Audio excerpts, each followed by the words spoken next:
I was reading a post where people were asked what happened to the gifted kids in their schools, the ones who were top of their class, labeled brilliant, and seen as destined for greatness. Unsurprisingly, most of the stories were heartbreaking. One shot herself over a college breakup and now lives with brain damage, unable to live alone. Another earned degrees from top universities, made respected films, then fell into addiction and now lives in a tent behind a taco joint. One man had a thriving business and a family, until the 2020 lockdowns ruined everything. He lost his business, turned to alcohol, and one night, in a drunken argument, shot his wife. And then there's one genius who is just quietly waiting tables after dropping out of college. You see, the paths of those gifted kids diverged in many ways. Some may have gone on to succeed, but many, perhaps even the majority, struggled to handle life as it unfolded. And you might be one of them too. The one everyone always expected so much from. Teachers knew your name, parents admired your report cards, and you breezed through homework like it was nothing. School felt almost like easy mode, until it didn't. After this beautiful phase of childhood, you enter into life where challenges keep growing, and then life got confusing. The path wasn't as clear as you thought. The accolades stopped. And now, despite all that early promise, you're asking, what has happened to you? In this video, I will be talking about the psychology behind it, why the smart ones are now so lost. I'll be talking about everything from childhood to teenage years, to university, to professional life, and we'll try to explain to you what went wrong and where. So let's discuss it. The curse of being a gifted child. As a child, your intelligence set you apart. You grasped math concepts without drama and finished reading assignments in record time. You hardly had to study, yet you turned in straight A papers that left everyone applauding and got you stars and smiley faces on your cheeks. But this caused a problem that later cost you. In one study of gifted children, psychologists found that students labeled gifted were treated with enormous expectations. They became the recipients of adult attitudes and did their best to comply. In other words, you learned early to meet those high hopes. Imagine going to school for years and only hearing, "Great job, another A+." You earned a reputation for perfection. You were the smart kid. It felt good, but it was a false comfort, because deep down, you knew when you'd quietly struggled on a problem. When every success comes effortlessly, you start to believe it must always be easy. You think, if I'm supposed to be smart, things should be easy for me. That thought can turn into a trap. In those moments when things suddenly aren't easy, when you hit a tough math problem or a confusing social situation, it doesn't feel like a normal challenge. It feels like your identity is at stake. If I'm supposed to be smart, why am I struggling? You wonder. So you protect that identity of perfection. You carefully avoid any activity where you might fail or look silly. Instead of trying new hobbies or careers, you stick to what you know you can ace. This narrowing keeps you in a shrinking comfort zone. Everyone else may be out learning and growing, but you stay safely inside the bubble where you were once the star. Without even realizing it, you step away from the flow of life. You skip joining the soccer team or going to that party. Your world becomes smaller as you cling to familiar turf, the only place you're sure you can succeed. Even so, you still craved connection. But when you did socialize, you relied on your head instead of your heart. You became an observer, trying to understand people through logic instead of feeling alongside them. You'd mentally rehearse conversations, always calculating the right response.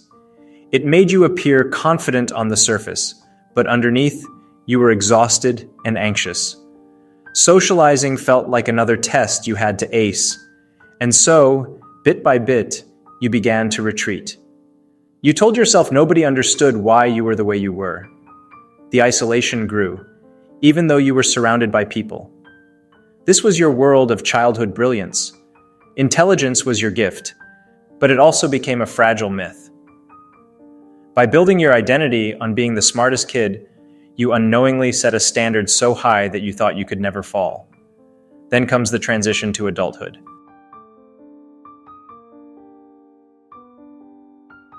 In college, you weren't the only one used to easy A's. You realized other students were just as smart. That used to be unimaginable. Your identity as the one measuring up to perfection began to blur. Meanwhile, the rules of life changed. School had a clear structure: classes, homework, tests, constant feedback. Now you're out in the real world, where guidance and structure can be sparse. At work, there are no A's to earn on a syllabus, just real stakes and sometimes harsh feedback. Many gifted graduates tell a similar story.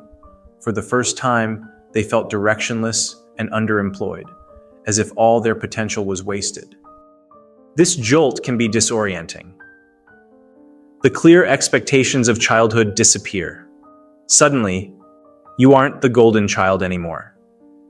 When a performance wasn't perfect, a B on an exam, or a project that fell short, it felt intolerable. One writer remembers a guidance counselor praising her SAT score as a golden ticket to Ivy League schools. When it was lower than promised, she didn't blame the counselor. She blamed herself. All that early praise had built a reward system inside her. She was disproportionately attached to perfection. So, year after year, she raised her own expectations, chasing an impossible standard.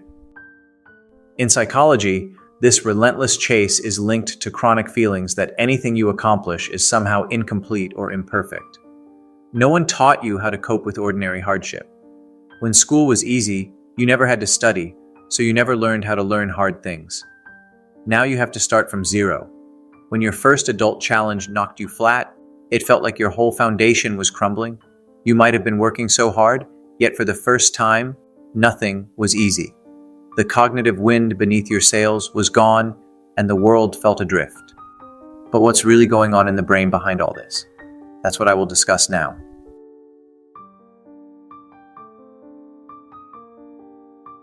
Let's talk about imposter syndrome. It's extremely common among high achievers. Experts estimate that 25–30% of high performers experience this feeling of being a fraud. You've done the work, you've earned your place, and yet you can't help but think it was all luck or timing, not talent. A Psychology Today article explains that people with imposter syndrome feel undeserving of their achievements, that soon enough people will discover the truth about them. So even if you succeed, you secretly brace for the fall. You might avoid opportunities, like applying for that promotion, because you fear being exposed. Second, think about the mindset and identity you built around being the smart one. Carol Dweck's research on mindset shows that many high-achieving kids develop what's called a fixed mindset, the belief that intelligence is static. You were praised for being naturally gifted, not for your effort. That praise taught you, if I'm not instantly good at it, it means I'm not good at all. That belief often blends with identity foreclosure. When someone commits too early to a single idea of who they are without exploring alternatives.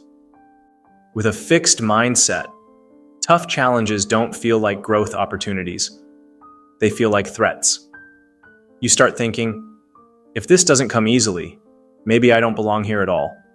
That thought can shrink your world and keep you playing it safe. Third, consider the overjustification effect. This psychological concept suggests that too much external reward can kill your internal motivation. Research shows that when we're constantly offered external rewards, we lose interest in the activity itself. So you might have lost the natural curiosity you once had.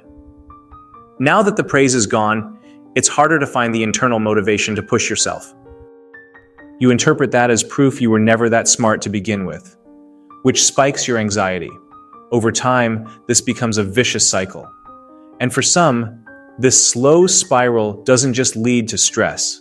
It leads to nihilism, a deep belief that nothing matters and that your talents, your effort, your identity were all just illusions. When the clear goals of childhood vanish, many gifted adults face a crisis of meaning. It's not unusual to feel like life has suddenly lost its script. You finish school thinking, now I'll do something meaningful with my gifts, and yet You still feel empty. That dream job, the degree, the prestige, it doesn't feel how you thought it would. You may begin to hear the voice of psychologist Dr. James Webb in your mind.